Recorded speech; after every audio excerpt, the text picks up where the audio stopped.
एक बार गौतम बुद्ध ध्यान लगाए बैठे थे। तभी एक बूढ़ी महिला रोते हुए उनके पास आई।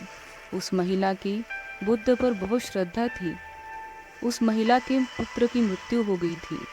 अपने पुत्र के लिए व्याकुल वो महिला रोते हुए बुद्ध से प्रार्थना करने लगी, हे प्रभु, मैं आपके पास बड़ी आशा लेकर आई हूँ।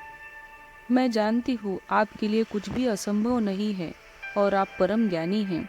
इसलिए कृपया मेरे मृत बच्चे को जीवित कर दीजिए। मैं आपका यह उपकार कभी नहीं भूलूंगी। उस स्त्री को बुद्ध के पास उन लोगों ने भेजा था जो लोग बुद्ध से ईर्ष्या करते थे। लोगों ने उसे बताया था कि बुद्ध उसके पुत्र को सच में जीवित कर सकते हैं। उनका उद्देश्य था कि बुद्ध सभी की नज़रों में गिर जाए। वह महिला रोते हुए बार बार बुद्ध से प्रार्थना करने लगी, कहिए ना प्रभु, आप मेरे पुत्र को जीवित कर देंगे ना। वहाँ उपस्थित सभी लोग बुद्ध के उत्तर का इंतजार करने लगे। बुद्ध ने कहा, हाँ, मैं तुम्हारे पुत्र को जीवित कर सकता हूँ।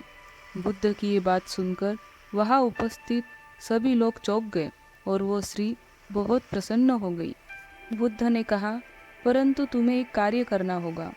उस स्त्री ने बुद्ध से कहा, आप मेरे पुत्र को जीवित कर देंगे, इसके लिए मैं कोई भी कार्य करने को तैयार हूँ। कहिए प्रभु, मुझे क्या करना होगा। बुद्ध ने कहा, तुम्हें एक मुट्ठी सरसों के दाने लाने होंगे, परंतु ध्यान रहे ये दाने ऐसे घर से लाने हैं जिस घर में कभी किसी की मृत्यु ना हुई हो।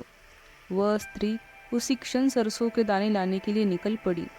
वह गांव के हर घर में जाकर पूछती। उसे सरसों के दाने तो मिल जाते, परंतु उसे ऐसा कोई घर नहीं मिला जिसमें आज तक कभी किसी की मृत्यु ना हुई हो। वह स्त्री समझ गई कि मृत्यु जीवन का एक ऐसा सत्य है जिसे कोई नहीं बदल सकता। वह स्त्री बुद्ध के पास गई और कहने लगी, मैं इस बात को कहीं न कहीं जानती तो थी, परंतु स्वीकार नहीं करना चाहती थी। आपने बिना कुछ कहे ही मुझे इस सत्य से अवगत करा दिया। बुद्ध कहते हैं, जो जन्मा है उसकी मृत्यु निश्चित है और यही प्रकृति का नियम है। चाहे कोई व्यक्ति कितना ही धनवान क्यों न हो, कितना ही विद्वान क्यों न हो, वो चाहे जवान हो या बूढ़ा हो, लेकिन फिर भी मृत्यु सभी को आनी है। बुद्ध कहते हैं, ये संसार जिसे हम यथार्थ मानते हैं, यह दुख और पीड़ा का क्षणभंगुर खेल है। इसलिए जो जन्मा है उसकी मृत्यु निश्चित है। दोस्तों, हम सभी चाहते हैं हमारी प्रिय व्यक्ति हमेशा हमारे साथ रहे, पर एक न एक दिन हम सभी को जाना है। मृत्यु सभी की होगी, इसलिए मृत्यु से डरना नहीं चाहिए। दुखी होकर वर्तमान खराब ना करें।